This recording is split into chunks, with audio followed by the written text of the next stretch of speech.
Here's something interesting. 2020 Democratic presidential candidate Elizabeth Warren has now taken the lead in a new CBS primary poll, not nationally, but specifically in the state of New Hampshire, which is an important primary state. It's the second to vote in the primary season after Iowa's caucus.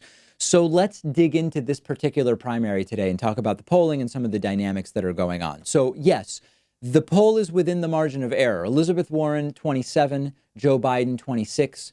Bernie Sanders, 25. But the momentum is really with Elizabeth Warren in New Hampshire. If you think back to late May, early June, that's just a few months ago, she was in fourth place in New Hampshire, polling about 8%.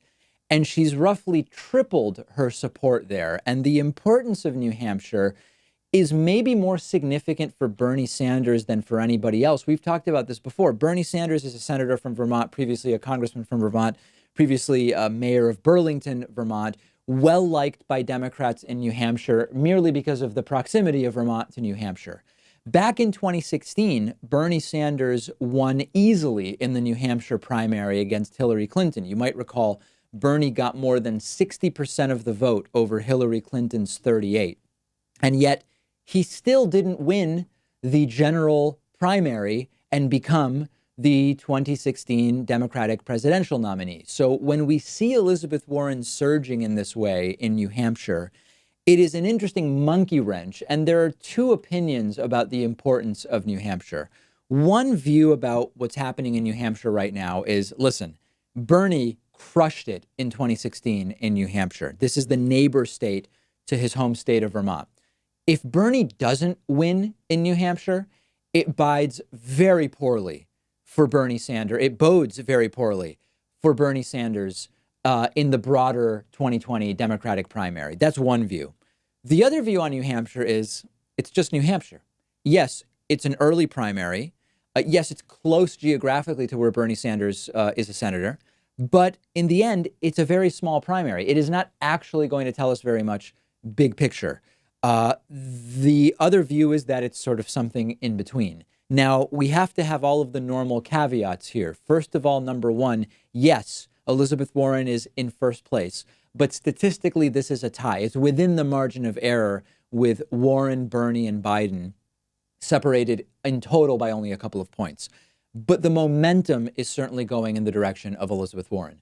Number two, this is also only one poll. I mean, all the other New Hampshire polls still show Joe Biden ahead, or someone else ahead, rather. Gravis has Bernie +6, Emerson has Biden +3. However, on the other hand, Warren is pulling a big lead in New Hampshire as the second choice for voters. So aside from reminding us that some version of ranked choice voting would be a great idea, consider that 25% of New Hampshire Democratic primary voters say Warren is their second choice, followed by Bernie at 17%, Buttigieg at 13%, and then Harris and Biden tied at 12%. Now, there is something interesting developing with Elizabeth Warren, not just in New Hampshire, but more broadly. And I have been getting emails from people saying, David, you've got to talk about this.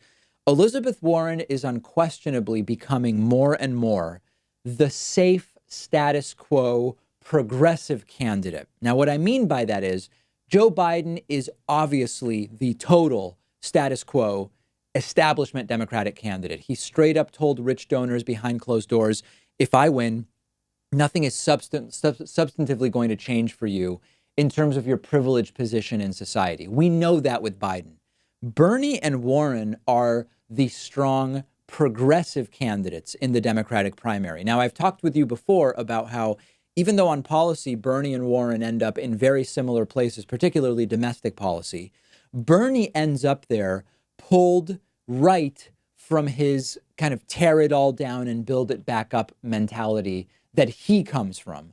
Elizabeth Warren, on the other hand, ends up there being pulled left from her center left. Let's make changes to the system and make it work better for more people. Faced with the reality that Joe Biden may fall in the 2020 Democratic primary, I'm reading more and more about Elizabeth Warren being seen more as the safer to the status quo progressive candidate on issues ranging from healthcare to the financial industry and taxation and others. So my question for you today, basically there's two questions for you today. Number one, Do you believe that this assessment of Elizabeth Warren is accurate? In other words, do you see Warren as, within the strong progressive candidates, Bernie and Warren, the one that is safer to the economic and broader status quo?